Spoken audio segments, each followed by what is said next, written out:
It's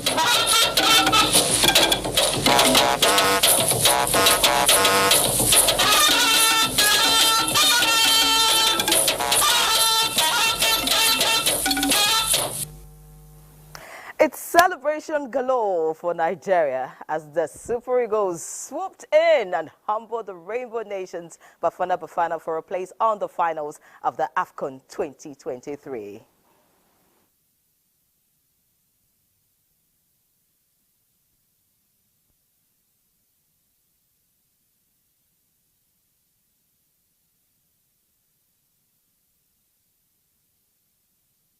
I think it's a goal.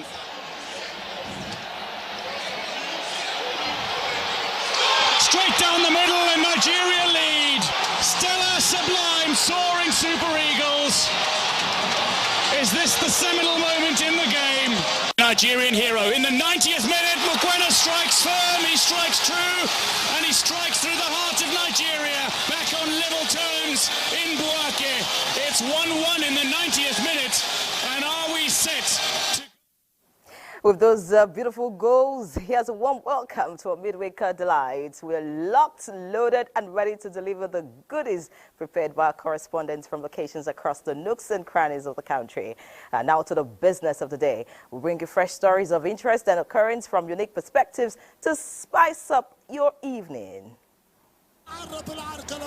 And of course, we from AFCON, a quick rundown on other key items as we lift up different strokes as Abuja Township Infrastructural Facelift enters higher gear.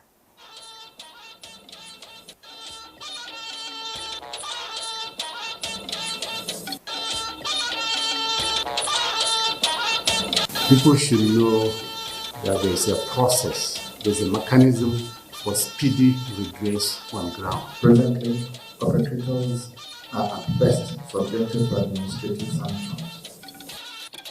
Health alert on disaster waiting to happen from a human practice that seems convenient but threatening environmental sustainability for survival of all living organisms. And of course, ministers of justice and education make efforts to tackle cases of sexual molestation as safe school standard operating procedure unveiled to prosecute perpetrators. Also on the news tonight, the usual packages from the National Assembly, more stories in health, security, and the adverse weather condition advancing from the north to south. Contentious issues surrounding subsidy removal, new initiatives on the way for school feeding, and more with Benny Adams talking business tonight and Ayodeji Makinde beaming with smiles standing by to give us the latest as far as AFCON is concerned.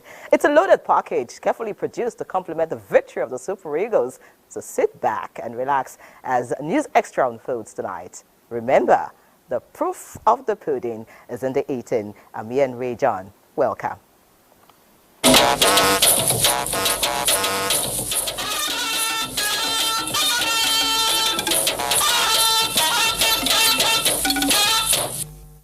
All right, we'll begin with the outcome of the just concluded match between the Super Eagles of Nigeria and Bafana Bafana of South Africa. Ayodeji Makinde is here to feed us. Ayo, how do you feel tonight? I feel extremely happy and so proud to be in Nigeria this time around because for the first time in 10 years, we're through 11 years actually, 2013, we're through to the final of the Africa Cup of Nations. So let's celebrate Nigeria, but we still have one more step to go. Let's start by telling you that we are through, of course, to the final of the Africa Cup of Nations after we beat South Africa Bafana 4-2 via penalties after regulation scoreline stood at 1-1. Remember that Nigeria took the lead in the 67th minute when Motobi Mvala brought down Victor Osimhen. And guess what? It was the captain of the night, talking about William Trust Ekong, who stepped up and coolly converted to beat goalkeeper Ronwen Williams. Victor Osimhen, though, thought he had doubled the lead for Nigeria in the 85th minute, but that was overturned by the video assistant referee, which later awarded a penalty to South Africa, converted by Teboho Mokoena in the 90th minute to end regulation and extra times at 1-1. Needs no second look.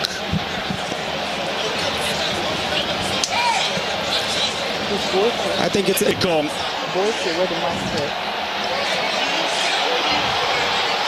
Straight down the middle and Nigeria lead. Stella Sublime soaring Super Eagles. this the seminal moment in the game? Nigerian hero in the 90th minute. Mokoena strikes firm, he strikes true, and he strikes through the heart of Nigeria. Back on level terms in Buake. It's 1-1 in the 90th minute, and are we set to go to extra time? Makupa, Nacho, Mama Williams. يتقدم يوناتشو سلسلة نيجيريا في الفاينل منتخب. All right, before Kelechi Iheanacho converted the fifth spot kick of the night, it all started with Terence Murphy, who scored first, and of course Kenneth Omero doubled it, and then Ola Aina blew his effort well over the bar, and of course Nigeria already through again to the final. And of course Nigeria will be playing against either DR Congo or the host country Côte d'Ivoire in the final on Sunday. The second semi-final is ongoing at the Olympic Stadium of Ebimpe and is still goalless after the first 5 minutes. Yes, we expect to have a high-profile guest joining us on the news today. But before then, it will still be celebration at the moment, and we'll have to go back now to Ian Ray for the rest of News Extra. Many thanks, DG. Of course, that interview will come much later. Now let's look at other stories now. Securing the nation is a collective responsibility. In line with this fact, heads of security-related ministries and agencies will on Tuesday next week converge on the Red Chamber of the National Assembly for an extensive interaction on the state of security in Nigeria. The decision was reached at plenary this Wednesday as the Senate seeks an end to what many see as a disturbing situation. National Assembly correspondent Lami Ali reports. Concerned about reports on ugly trends of security breaches, the Senate, upon reconvening plenary after the New Year break, passed a resolution inviting service chiefs for an interaction. Though the Army, Naval and Air Chiefs, the Inspector General of Police and Director General of the State Security Service were in chamber for the meeting, the President of the Senate, in consultation with the leadership, decided to extend the invitation to include Defense, Police Affairs, Interior and Finance Ministers and Head of the National Intelligence Agency. The meeting is therefore shifted to Tuesday next week. We want you to know that it is not because of the fact that we are not passing the buck. We are not blaming any of you for anything.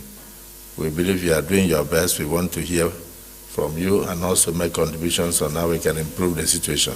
Principally, security is the most important issue that has been identified. Our job is to complement the efforts of the executive and then also to assist the executive to succeed.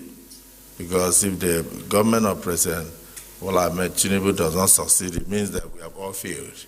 Plenary featured the first reading of 5 bills, including a special bill that seeks to make provisions for a program to reduce inflation. Then, a special honor for late Senator Bukar Abba Ibrahim. Bukar Abba Ibrahim distinguished himself through his honesty, frankness to a fault, as he says it, and it is without any fear of contradiction. He defended democracy when the time was there for us to defend democracy. Yes. He was a very bright governor. He served the people of Yebo State very well. Bukar Abba, as a politician, was a grassroots man, a very transparent and non-corrupt politician. Very simple. I'm sure he died without leaving anything substantial because he believes in whatever he had is for the people. Nigeria has lost somebody who has great respect to national unity. He's a very, very prudent and a very disciplined person. And indeed, a leader that was loved by his people. Virtually every politician that you see of today from Yobe State had gone through the Bukar Abba Ibrahim School of Politics. In the Senate, someone who was very frank. Whenever there was any motion or bill that had to do with the masses, he was in the forefront. Plenary has been adjourned to Tuesday, 13th February 2024. From the National Assembly, Lami Ali, NTA News. Still in the National Assembly, but in the Great Chamber now, laws are dynamic and the evolving Nigeria's democracy must go in tune with the changes. So a bill for an act to amend the Electoral Act 2022 to enable elections into the office of the President, National Assembly, state governors and state houses of assembly to be conducted on the same day has scaled second reading at the House of Representatives. The bill, sponsored by Representative Francis Waive, also proposes that the Independent National Electoral Commission carries out a fresh registration of all eligible voters every 10 years in preparation for general elections. National Assembly correspondent Mitaire Ikwe brings us details. Speaker Tajuddin Abbas made it clear at resumption of plenary earlier this year that amendment of the Electoral Act 2022 will be a priority of the House in line with its legislative agenda, which proposes law reforms to engender good governance. 5 amendments of the Electoral Act 2022 are being proposed. They include amendment of relevant sections of the Principal Act to make electronic transmission of results mandatory for presiding officers, enforcement of the rule of no accreditation, no voting, and imposition of heavy fines for frivolous election petitions. All the elections be held on one single day, except, of course, off-cycle elections. This will save this country hundreds of millions of naira and will also save time. If you can vote for 3 electoral positions, what's stop us from voting the 5 at the same time? If I'm 18. So what you're telling me now that for the next 10 years, I'm not going to participate in an election. We should find a way of not punishing the voter for the fault of INEC. Elections as a critical democratic ritual, right, should be taken very seriously, and the gaps that have been identified should be remedied. Are we sure that the registers that we are having are really what they are supposed to be? Another bill seeking the establishment of Federal Vocational and Skills Acquisition College, Yankaba, Kano State, also passed second reading, while a motion seeking investigation of the basis for NAFDAC's ban on production of beverages in sachets was adopted. The ban on the production of the said beverages will cause more havoc and cause job losses to over 50% of workers in Nigeria. The House, in another resolution, is inviting the Minister of the Federal Capital Territory and heads of all security agencies to brief lawmakers on measures towards curbing insecurity in the nation's capital. The security agencies of government ought to urgently move to digitalize their operations to return the Federal Capital Territory to its safest haven. Meanwhile, Speaker Tajuddin Abbas is billed to address a World Press Conference on critical national issues on Thursday. From the National Assembly, Mitaire Ikben, NTA News. Meanwhile, 18 federal lawmakers will soon join their colleagues in the National Assembly as INEC presents certificates of return to them after a successful outing at February 3rd rerun and by-elections. Mia Ogidi reports on the presentation and decisions by INEC for the suspended elections in some constituencies. 57 58. Bye-bye to by-elections in the 2023 general election cycle, and rerun almost rounded off, except 3 pending, which I will give you details later. INEC National Commissioners seated, just for one assignment, no speech, but to present certificates of return to winners from their zones. Ken came first as he supervised Ebonyi South senatorial poll. Victorious 3 senators and 15 House of Representative members having their certificates. Warm handshake, joy-filled lips glaring as they endorsed their pens on the acknowledgement note. For the 45 state lawmakers, the respective state resident electoral commissioners will schedule a date for the presentation of the certificates of return on or before the end of this week, that is before the 11th of February 2024. It is indeed a day of celebration for many, but for others, their fate is still hanging because INEC suspended elections in Kano, Enugu, and Akwa Ibom State, and that of inconclusive one in Taraba State. But after a review of the process in Akwa Ibom State, that is any federal constituency, the commission applied the principle of margin of lead. So the candidate was declared winner, certificate was also presented. But the elections in Taraba and Enugu State are to be conducted again on the 14th of February 2024. But that of Kano is still pending because of security issues. And the Commissioner of Police Kano State had an interview with me and gave some perspective to the security situation in the state.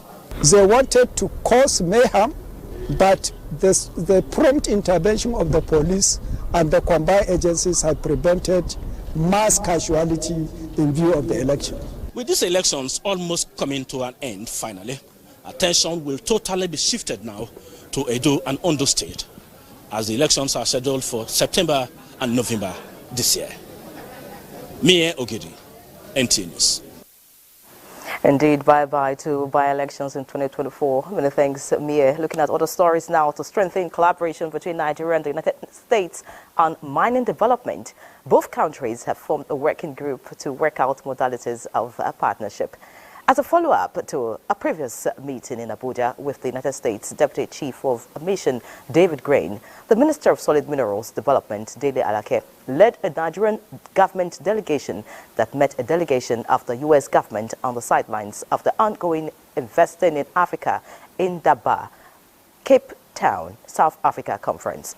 Dele Alake lauded U.S. interest in the mining sector, emphasizing that as Nigeria's long-standing ally, a new vista of collaboration for mining development will strengthen bilateral relations and translate to mutual benefits for both countries. Time for a break now. Please stay. Welcome back. As the world advances technologically, especially ICT, criminally minded persons are also refining ways to circumvent the cyberspace to perpetrate their criminal activities. It is in a quest to checkmate the criminally minded that the National Security Advisor, Nuhu Ribadu, and his UK counterparts, Sarah McIntosh, signed a memorandum of understanding to deepen the fight against cyber threats and other security challenges. Over now to our defense correspondent Ismail Musa for the details of this historic agreement. A convergence of high delegation of security architecture in Nigeria and from the United Kingdom at the Office of the National Security Advisor 2 years after it was inaugurated. While reviewing past commitments, the National Security Advisors of the United Kingdom and Nigeria say the dialogue is a decisive move to address security challenges and serves as a platform for constructive discussions on an array of contemporary security challenges confronting both nations and the international community. In an increasingly complex and interconnected world, the importance of robust multilateral cooperation and information sharing cannot be overstated. It is through forums such as this that we reaffirm our collective resolve to confront emerging threats, adapt to evolving security dynamics, and uphold the principle of democracy. Both countries also signed a memorandum of understanding to intensify efforts in combating crimes through intelligence sharing, counter-terrorism, and maritime security. We look forward to using this dialogue to hearing about and sharing the lessons from your national security work and to sharing some of the lessons that we have learnt from ours. Every year is different, always there are new things to be trying and some work, some don't, and we have to learn and adapt. The first edition was held in 2022 in London, where several commitments were made on ways to strengthen collaborations in the area of defense cooperation, violent extremism, organized crime, and illicit financial flows, among others. The signing of the MOU is expected to further upscale the ongoing fight against counter-terrorism, cyber threat, and other trans-border crime. From the Office of the National Security Advisor in Abuja, Ismail Musa, NTA News. Similarly, the Minister of State for Defense, Dr. Bello Mohammed Metawale, says Nigeria is exploring latest technologies to combat insecurity. The minister made a remark when he led Nigeria's delegation to the second edition of the World Defense Exhibition, which commenced from 4th of February 2024 in Riyadh, Kingdom of Saudi Arabia. The minister further said Nigeria's objective of participating in the event is to explore latest technologies and military hardware that would eventually be acquired for the country, as well as create ways to collaborating with key defense stakeholders, leaders and companies to enhance the nation's security structure in line with President Bola Tinubu's agenda on security. The Nigerian delegation to the exhibition comprises Permanent Secretary, Ministry of Defense, Dr. Ibrahim Abubakar Kana, Chief of Defense Staff, General Christopher Musa, Director General, Defense Industries Corporation of Nigeria, Major General Effiong Edet, and exhibitors from Nigeria. Still talking security, we all know that fighting insecurity is the job for all. Hence the slogan, see something, say something, coined in the US, but used by security agencies, particularly the Nigerian police, as a campaign strategy to encourage everyone to be involved in the fight against insecurity by reporting any suspicious activity around them to security agents. Worrisome, however, is the fact that most people are still reluctant to report security threats or unusual happenings around them.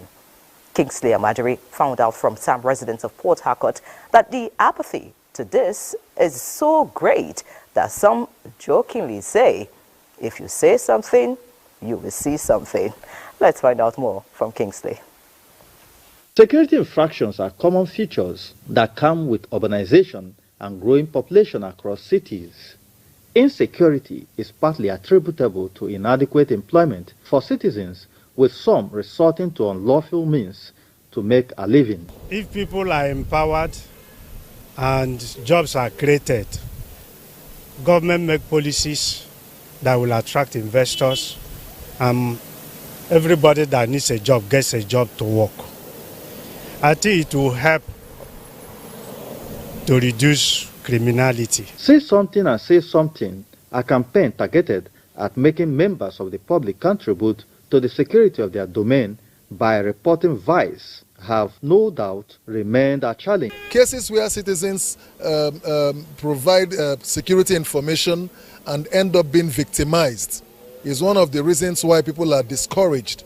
To these legal practitioners, not many are willing to say something when the crime is committed for fear of being victimized. This distress affects justice administration. You need facilities to be put in place to enable you to check issues of insecurity. If the government, the security agent, will put measures to protect the citizens, not protecting them from the crime, but protecting them from giving the information, reporting those who perpetrated it, protect them. I know what happens in the court. There are so many trials, there are so many persons in the court, so many defendants who are going through trial. There are no witnesses to testify. Over the years, the campaign for See Something and Say Something has been on. But how have the citizens responded to this campaign? Kingsley Amajiri, NTA News. Security is everybody's business. You must do your part. And still on security matters, the Minister of State for Police Affairs, Iman Suleiman Ibrahim, says the police and its National Central Bureau at the force headquarters will always prioritize the safety of all Nigerians. Francis Fom reports that the minister gave the assurance when she went to have first-hand information on the level of work at the National Criminal Data Fusion Center, a project of the federal government.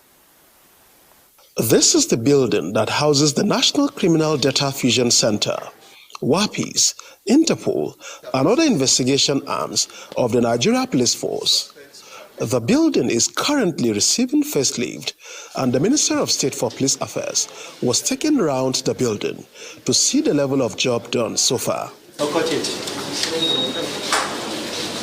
The minister assured that with the delivery of the National Data Fusion Center, persons that are of interest to Nigeria and outside world will have no place to hide. It's a very strategic project for the Nigerian Police Force. So I've come to see the job done so far. I'm really, really impressed. And I know that once this is achieved, it will help us in safeguarding lives and properties.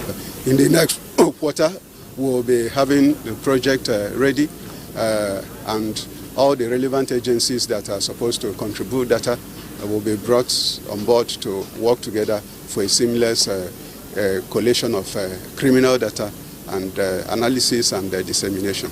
The visit was an opportunity for the minister to encourage officers and men at the National Central Bureau to keep the good work going. In another development, The Ministry of Police Affairs has pointed out that the Central Motor Registry was designed to ensure the protection of Nigerians by the Nigeria Police Force from criminals and challenges of stolen vehicles.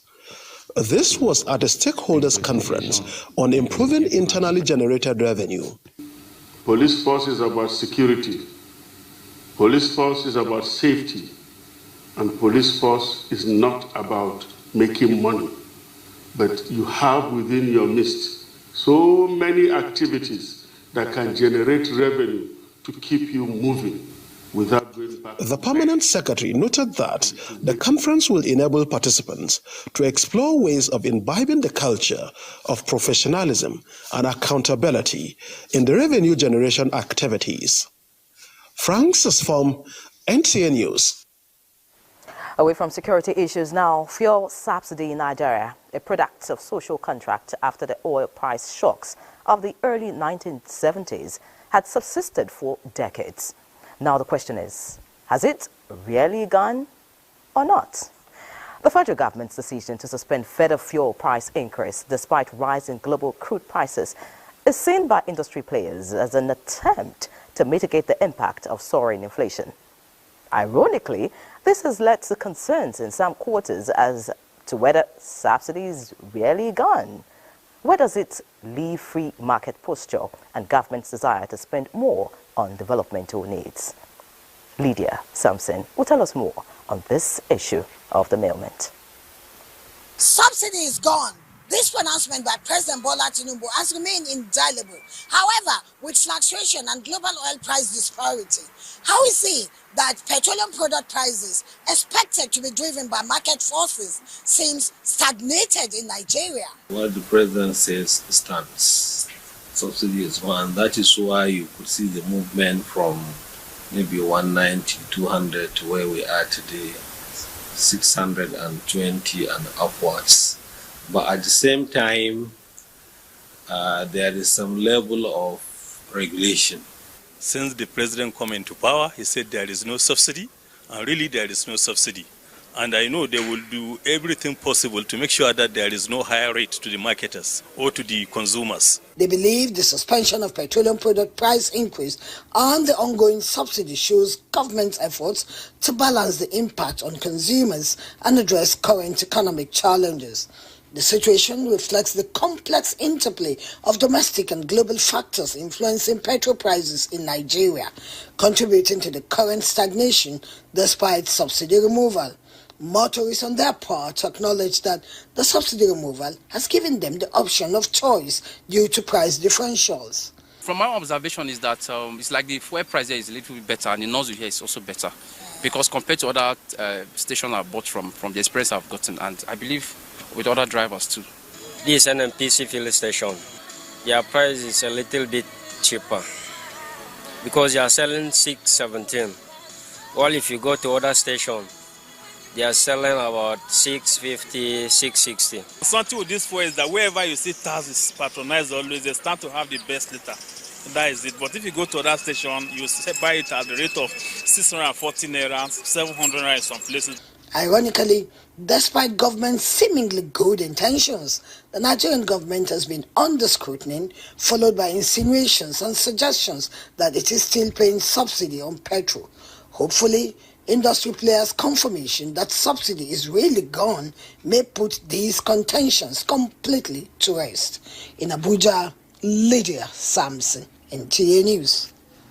Good to know that subsidy is truly gone. And now, moving on now, change in weather, be it rainy or dry season, often comes with a range of effects negatively impacting on flora and fauna.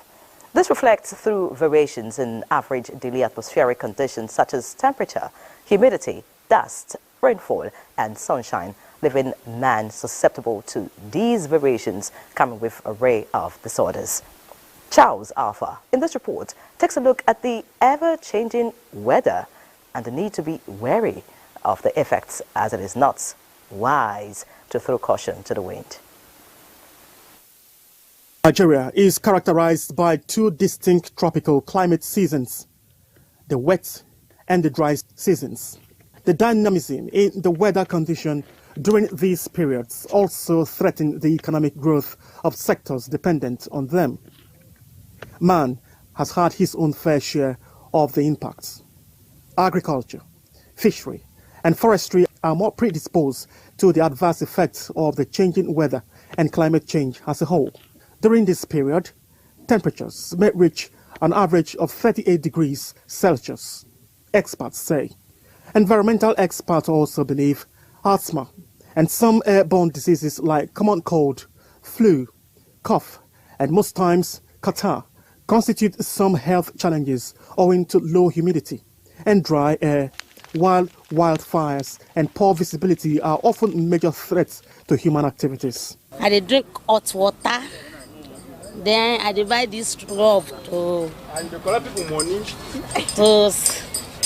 put for my hand. My voice is not really clear enough like that because it make my voice to change. So I even have cough now. Harmattan has to start by November, then till January. The Harmattan is supposed to fit. But this time now, Harmattan does disturb us. Experts have advised that one stays hydrated this period. And even though the COVID-19 pandemic may have gone, wearing a face mask to protect the eyes, mouth, and nose from the poor air quality has also been advised.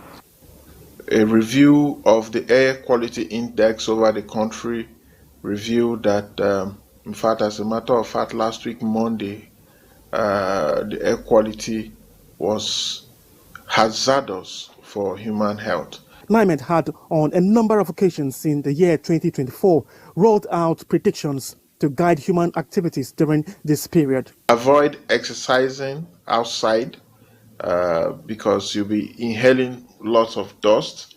And of course, it's very important to maintain a healthy diet around this time to boost your immune system. For many people, it affects their health, a situation environmental experts also say boils down to climate change, and this cannot be ignored. Charles Alpha, NTA News.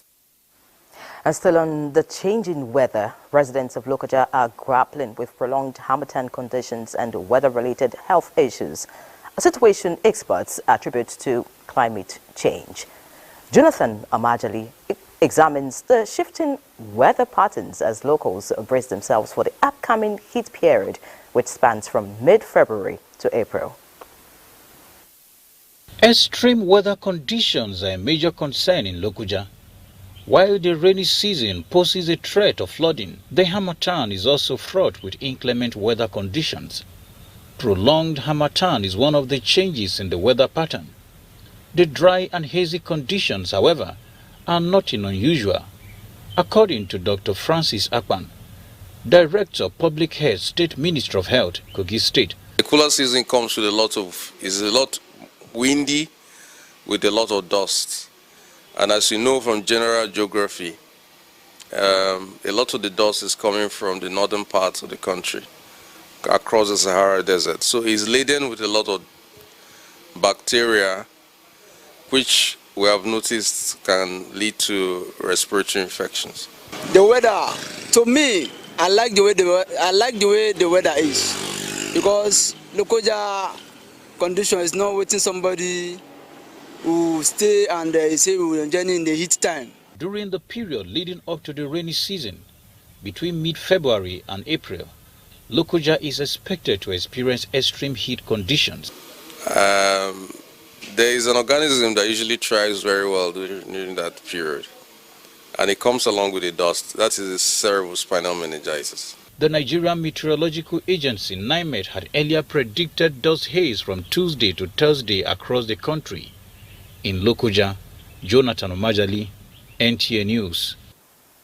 And still on the environment, gradually but steadily, desertification is one environmental phenomenon that is threatening socio-economic activities in the largely agrarian Kebbi State.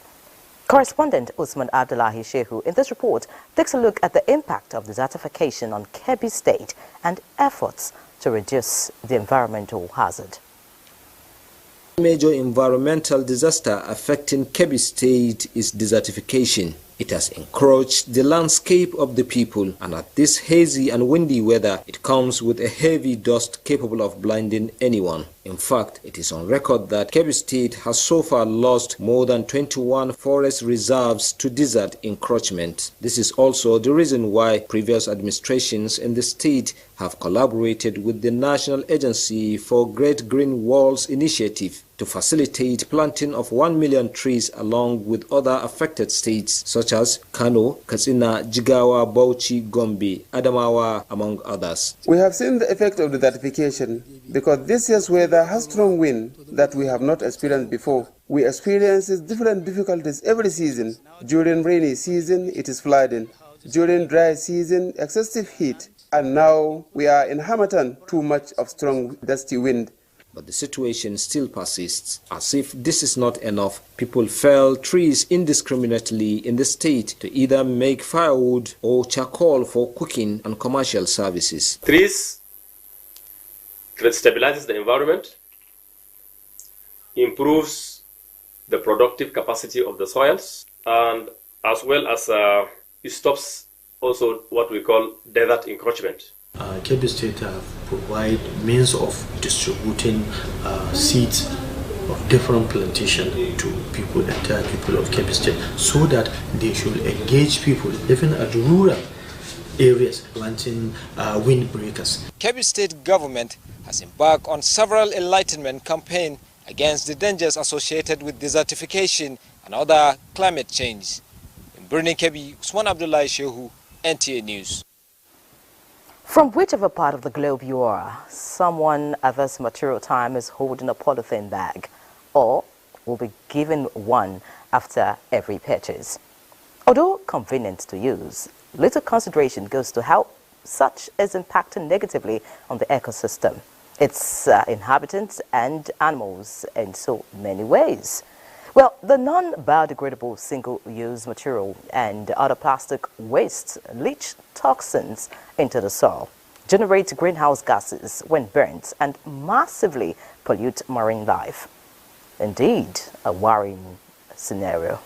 Now, Zainab Adam will tell us more about the hazardous environmental pollutant that takes between 2 decades to half a millennium to decompose.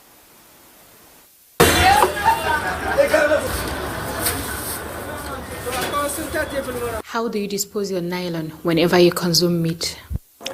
If I eat meat, I throw away the nylon. It is a well-known fact that it takes plastic materials hundreds of years to decompose, and while they stay on Earth, they tend to release harmful substances, thus leading to the release of methane and other harmful substances. Apart from blocking drainages and littering the environment, making it a breeding ground for diseases, these nylon and styrofoam, if consumed by animals, clogged up in their stomach, disrupts their system and gradually leads to their death. If an animal eats a nylon, the animal cannot bring back the nylon and chew it to digest or excrete it.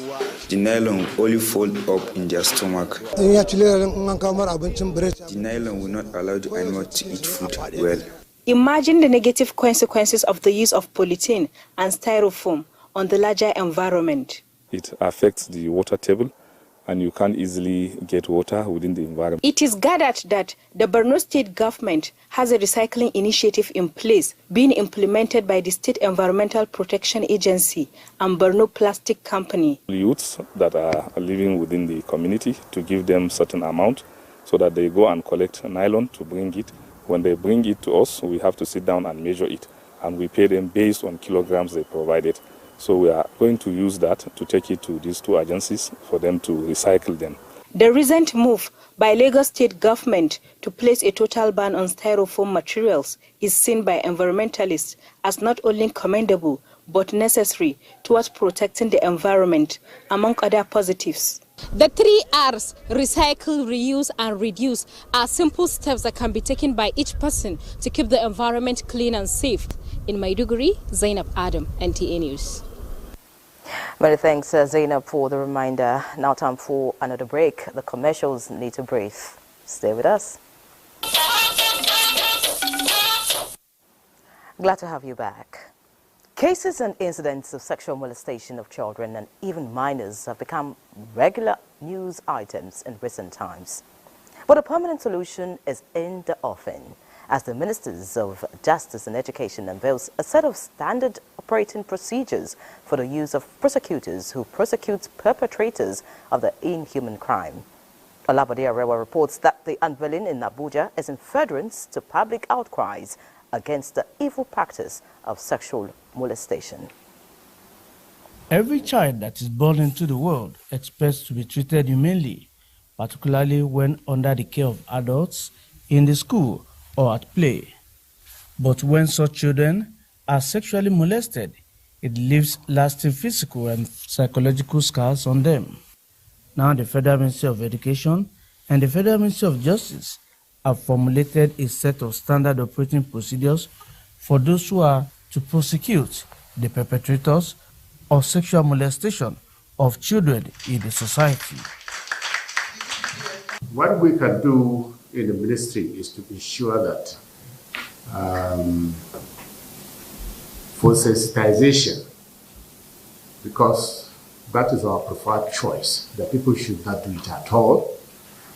People should know that there is a process, there's a mechanism for speedy redress on ground. Presently, perpetrators are at best subjected to administrative sanctions, such as suspension or dismissal, and are rarely prosecuted for these heinous crimes. This is not enough. Thus, it is incumbent on us all as a society to confront this scourge head on. Going forward, the Ministers of Justice and Education believe that the game is now up with increased sensitization about the ills of the practice. Olabode Arewa, NTA News. With current efforts geared towards securing innovative financing to enhance investing in the Nigerian school feeding program through public-private partnership arrangement, critical actors say it is fundamental for early child development both at home and at school. Not only did they share this idea, reviewing the current status of school feeding programs across the country to provide practical solutions going forward was also advised. Charles Alpha brings us details. School feeding program, an initiative of the federal government, plays a pivotal role in promoting educational outcomes, addressing malnutrition and fostering socio-economic development. However, there are persistent challenges. Human interference, incorrect and inadequate data, and the need to automate the process were some of the reasons why partners such as the AUDA NEPAD, the World Bank, UNICEF, UNESCO, ActionAid, the federal government, and other key partners are gathered here. The aim is to chart a path forward for enhanced and effective school feeding programs in Nigeria under the Public-Private Partnership Initiative. The President said we were going to feed 10 million children, and we are working with the data that we already have. Development partners too have been instrumental in gathering information. Stakeholders say good nutrition, early education and skills development can enhance a child's future. And the reason why this is very, very important is to ensure a very cost-effective, efficient and sustainable model. School feeding is very effective at keeping children in school where they then have the opportunities to learn. So Save the Children is making a commitment to work with the SSA on the school feeding program. We have a larger food program also in the communities. They also recommended the need for state governments' buy-in, maintain a strong monitoring and evaluation system through technology and innovative financing. Charles Alpha, NTA News. And away from education, let's now talk health, as the federal government remains committed to addressing and controlling the challenge of cancer in Nigeria through improved quality of care for patients. Minister of State for Health and Social Welfare, Dr. Tunji Alausa, at a ministerial briefing in Abuja, unveiled plans to advance and increase investments in the cancer prevention, diagnosis, treatment and research. Olusheye Adiabo has details. latest estimate of the global cancer burden for year 2022, a survey results from 115 countries by the World Health Organization show that most countries are lethargic in the fight against the disease.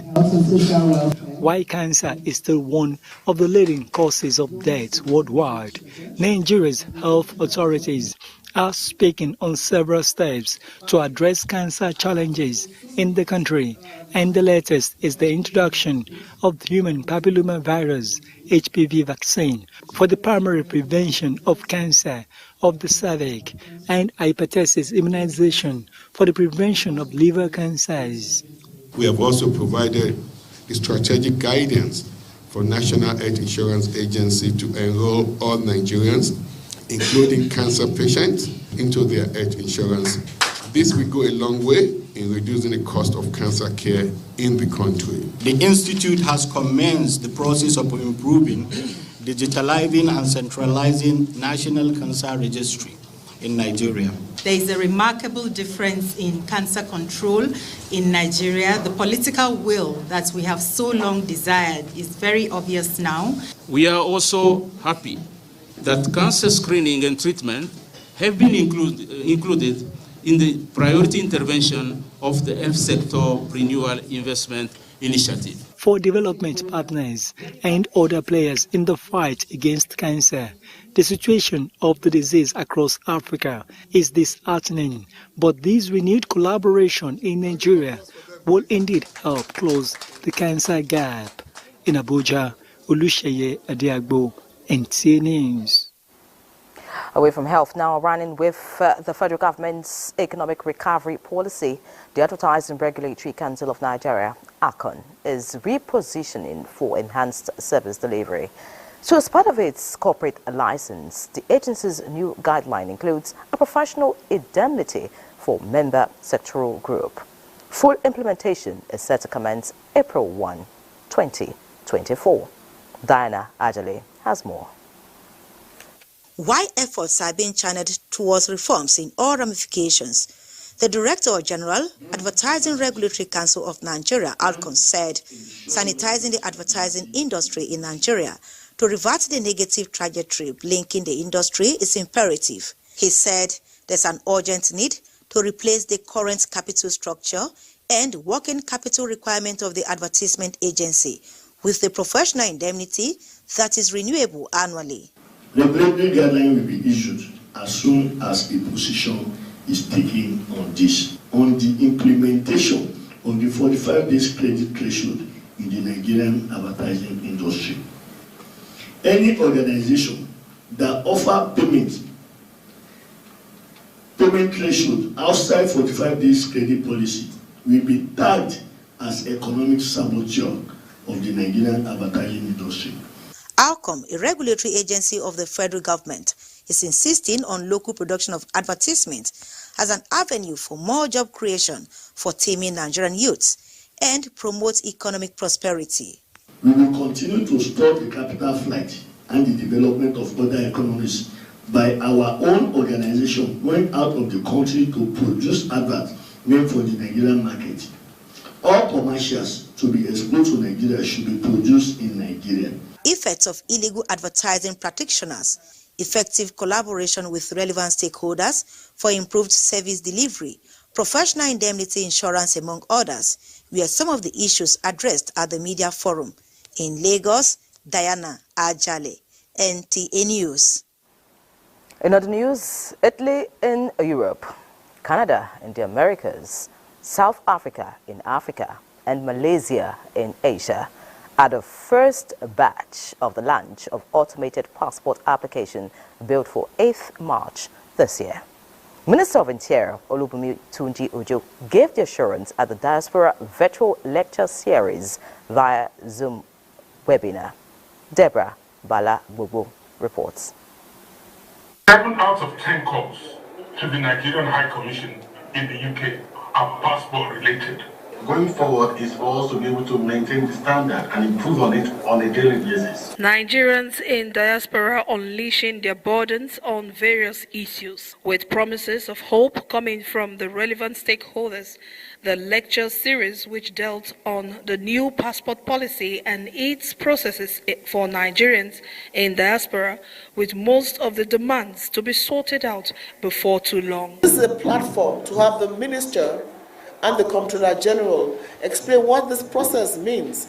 As of yesterday, we already got 7 questions via our email. So we want to make it easier for you as the bridge between the government and the diaspora. The days when somebody will leave Birmingham, leave Scotland or Wales to go to London just for the sake of passport is coming to an end. We cannot continue to inconvenience our people. The new process will reduce human interface between applicants, middlemen, sometimes, Nigerian immigration personnel also, and thereby eliminating the inconvenience associated with this. In partnership with NIDCOM, the new process heralds a new era of hope and progress for the nation and its community in the diaspora. Deborah Balagubo, NTA News. Now time to do business. Just wondering if the win by the Super Eagles tonight has some business implications. Benny, how do you feel? Sure. A lot of foreign currency is coming in. Now, welcome to business. Amid bold steps towards pathways to economic growth and sustainability, the nation's economic think tank are optimistic of positive reform outcomes.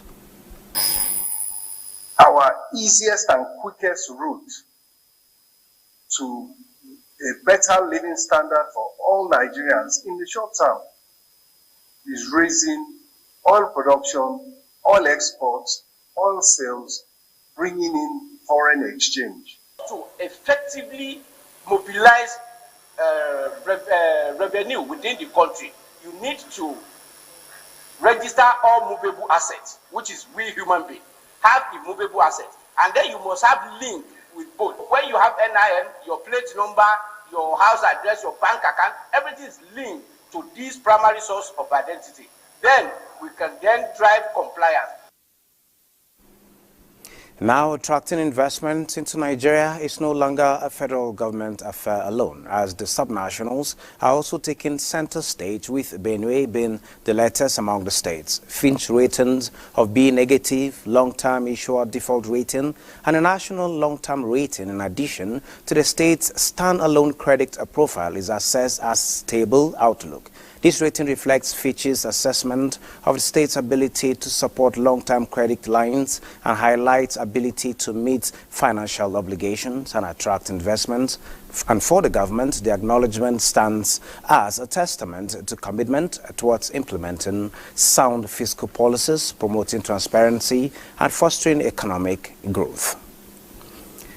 And a quick look to markets. Investors lost 954.04 million as the oil share index closed flat, which means no gain, no loss at the end of trading today. The market experienced a decrease of 1.74 points, with market capitalization also recording a loss of 954.04 million in Naira terms. The total volume traded declined by 30.81% to close at 341.92 million, valued at 6.41 billion Naira, and traded in 9,665 deals.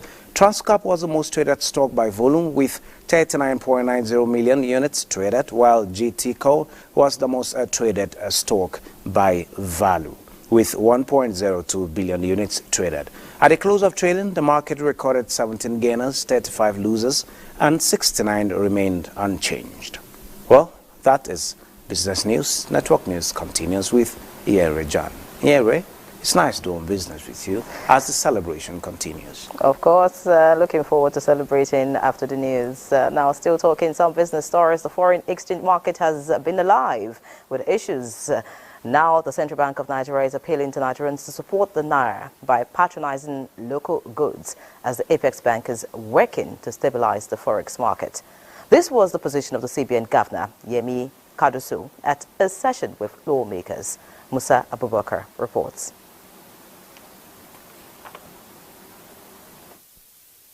It's been a tough week for the Naira, but tough times don't last as the central bank governor takes the stage to address lawmakers on the state of monetary policy reforms. Now at a turning point, and the bold reforms underway across different segments of the economy, though initially challenging, are aimed at addressing these challenges sustainably. While acknowledging that the foreign exchange market is facing intense pressure, Cardoso attributed the problem to speculative foreign exchange demand, inadequate forex supply due to non-remittance of crude oil earnings to the CBN, increased capital outflows, and excess liquidity from physical activities. The central bank governor expressed optimism that the federal government's forex reforms is on track to yield the desired impact. The central bank has rolled out certain policies to ease that.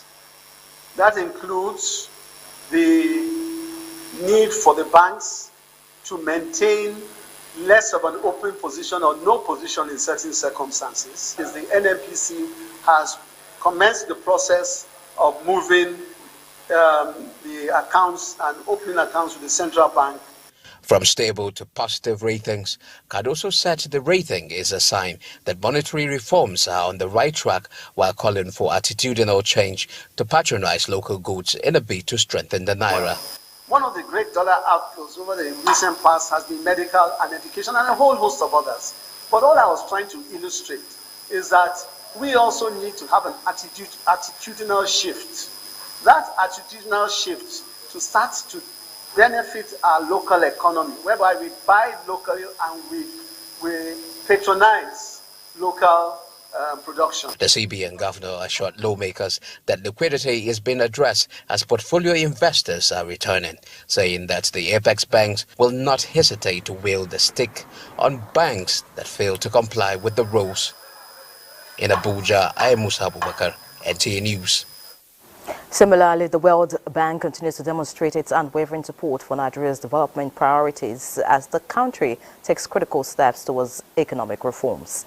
The bank's Managing Director of Operations, Anna Bajed, reaffirmed this commitment upon her arrival to Nigeria on a two-day visit to strengthen the World Bank's engagement in critical areas of Nigeria's development agenda. We have about 30 projects under implementation here in Nigeria, and it's an opportunity for me to take stock of the progress and performance of our program and make sure that the World Bank provides all the support that it can as Nigeria embarks on reforms of its economy.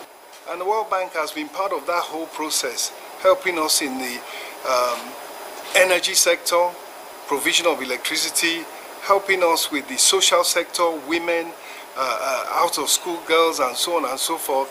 This government have delivered one of the most boldest budgets in Nigeria's history, in the sense that it is a budget that for the first time literally reduced deficit by over 40%. Another break is due. Please stay with us. Good to have you back. Street hawking in an informal economy might be perceived to be an acceptable norm. However, in an organized society, it is illegal and constitutes a social menace. Asabe Williams reports that in an organized society like the FCT, street hawking is one of the menaces the FCT administration is tackling headlong. Street hawking is unsafe and condemnable, mostly for children who defy government ban and heavy traffic to sell off their wares on some strategic roads. These hawkers have become bold and assertive as they tend to disrupt free flow of traffic on major roads, at the same time endangering their lives so they can display their wares in the hope of making sales. This child tries to get paid by running after a bus, not minding an oncoming vehicle, but one wonders, is it worth the risk? The Abuja Environmental Protection Board frowns at such, but have also not relented in tackling the menace. We noticed that about 2 or 3 weeks ago, and we are already strengthening our operations to deal with the issue. In the next couple of days, hopefully, we will ensure that the city is free of hawkers and destitutes on the streets. Based on the APB Act, number 10 of 1997, hawking is illegal, and whoever is caught is charged to court for prosecution. Others attribute current economic realities to their persistent calling on government to mitigate the hardship by providing alternative sale points. They affect the free flow of movement. But on another note, I think it's the best way they have to survive. The best thing, is, to get a place for them, to create a place for them that they will be selling things, that will reduce the risks. What causes the hawking is that it's because of a lack of employment. If they are engaged in one thing or the other, they will not come to the street and the hawk. Minister of the FCT had recently banned the activities of street traders within the Abuja metropolis. In Abuja, Asabe Williams, NTA News. Hawking is indeed very risky, especially when children are involved. The needful needs to be done. Now, still on the FCT, the Federal Capital Territory has in recent times come under a reinvigoration of demolitions. All contravening structures from the city center to the satellite towns and the area councils have not been spared from the bulldozers of the Development Control Department, and leading to hues and cries by the affected residents. Onoze Yakubu in this special report takes a look at the FCT administration's resolve to restore the city to its original master plan and the impact of demolitions on the lives of the people. Hues and cries, as well as anger and anxiety, are what the victims of the demolitions are left with in the aftermath of series of demolitions carried out in recent times by the FCT administration. FCT Minister Yeltsin Wike, on assumption to office, did not mince words while stressing that all illegal structures must go down. Because of economic hardship, we should not obey the law. They were promoting criminality. That's not that one. That's not I can do. I have no pity for that. We demolish for safety reason.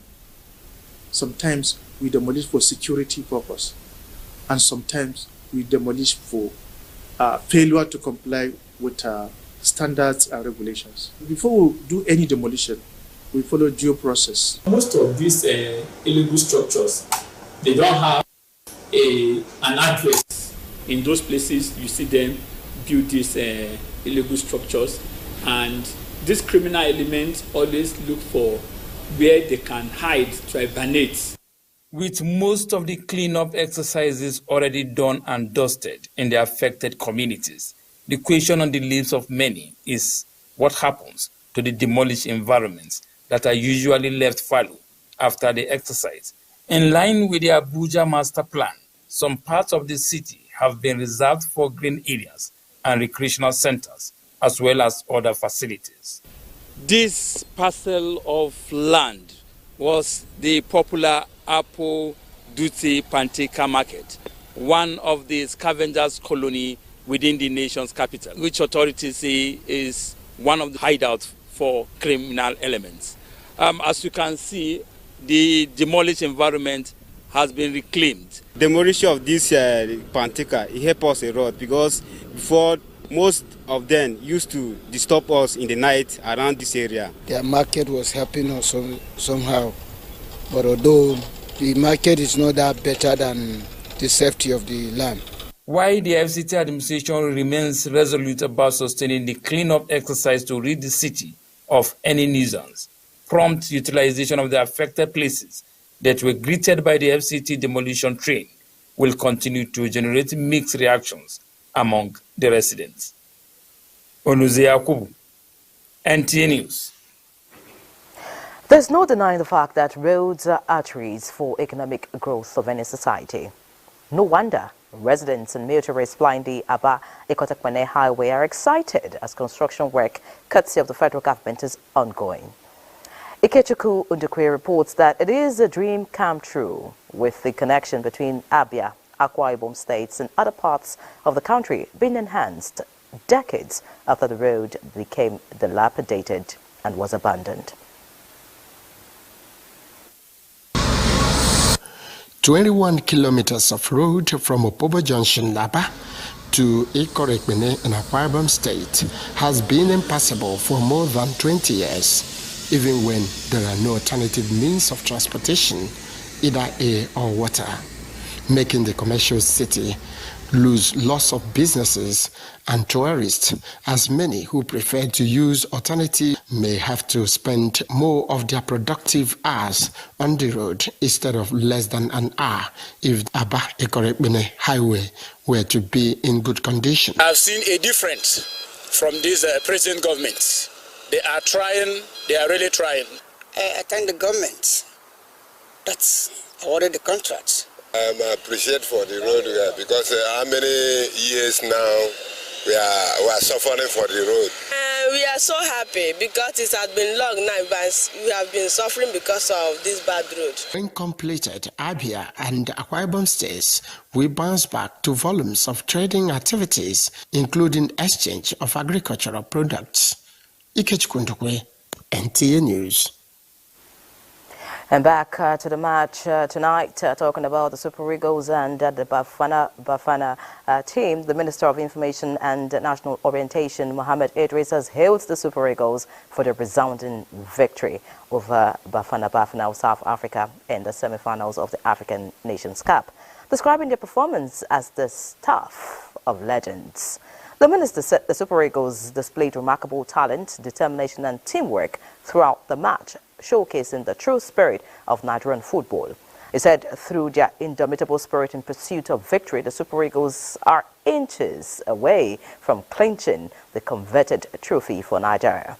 Idris said as the Super Eagles look forward to the final match, the nation and the government stand firmly behind them while expressing confidence in their ability to emerge victorious and bring home the African Nations Cup trophy once again.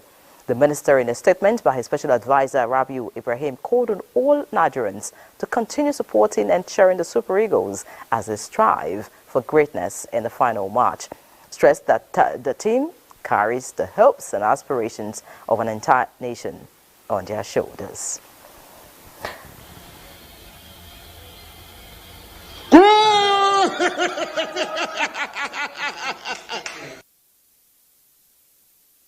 The Minister of Information there watching the match earlier this evening. Of course, it's victory for Nigerians. Nigeria's victory over South Africa continues to generate reactions from all spheres. Taboho Mokona's 90th minute goal leveled scores at 1-1 after William Thrust Ekong put Nigeria ahead in the 67th minute. Grant Kekana was sent off in the 115th minute for a foul on Terra Murphy, but the Eagles could not take the one-man advantage. Nigeria converted 4 of its 5 kicks, while goalkeeper Stanley Wambali was the hero, saving twice from the sport, the spark of celebration from Boake in Cote d'Ivoire to everywhere there is a Nigerian in the world.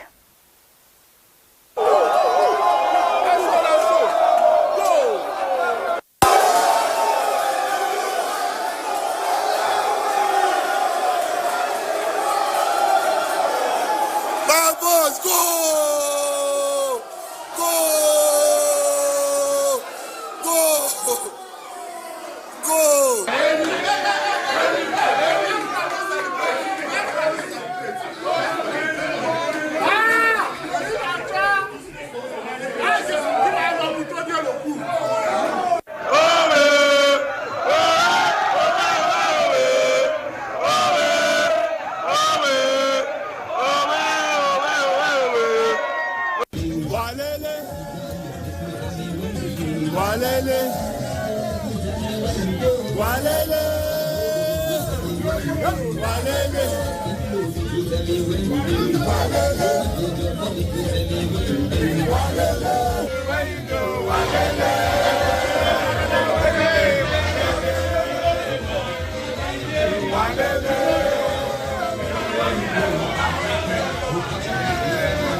Congratulations once again to Nigerians, of course. And we hear that back here in the Federal Capital Territory, correspondent Abdullahi Ajia felt the feelings and reaction from one of the popular match venues. Of course, we'll get to see all of that as the celebration continues. Let's have the weather forecast for tomorrow.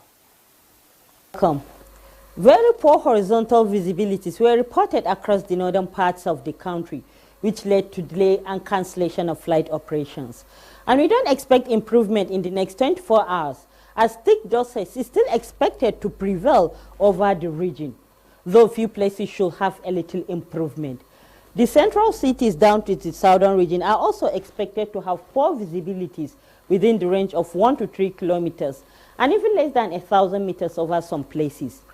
Despite these conditions, the public should expect some form of relief concerning dust after 48 hours.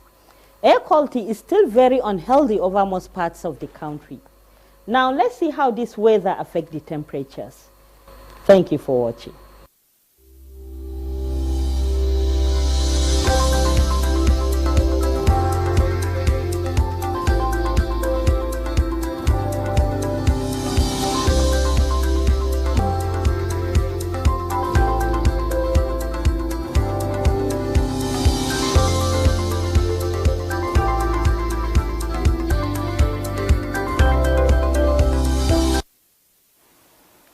All right, the weather outlook for Thursday wraps up News Extra tonight. Just know that just like the Super Eagles, you too can fly.